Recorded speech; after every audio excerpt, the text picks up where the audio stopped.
Elle est fraîche, elle est vive, elle est intense. Sa complexité, son paradoxe, on va dire. Tu n'as pas l'impression que c'est un rosé. Si c'est vraiment une dégustation à l'aveugle, au premier nez, on est dans cette rondeur, dans du fruit confit, dans des épices. Et tu ne penses pas au rosé tout de suite. C'est un rosé élégant. C'est vraiment tout Charles.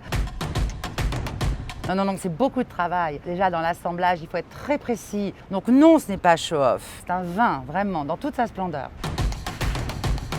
Eh bien parce que le rosé, je pense, plaît de plus en plus. Et puis il y a aussi l'association avec la gastronomie. Par exemple, notre rosé réserve Charles Sick est parfait avec la gastronomie japonaise. Avec beaucoup de gaieté. Il faut vraiment avoir envie d'être surpris. Alors ce sont les belles tables, les endroits un peu insolites aussi, à New York, à Paris, à Reims.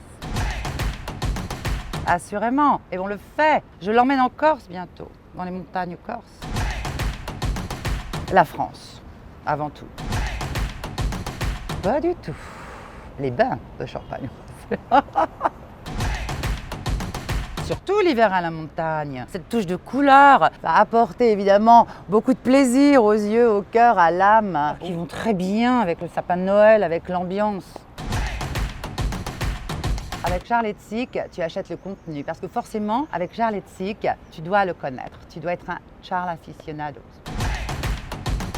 Nous avons déjà un minimum de 3-4 ans sur lit, donc tu imagines, et tu peux le laisser dans ta cave et le ressortir dans 5, 6, 7 ans, il aura pris encore plus d'assurance. Eh bien c'est avec notre chef de cave, quand je l'ai découvert il y a quelques années, et ça a été une émotion de découvrir ce champagne rosé.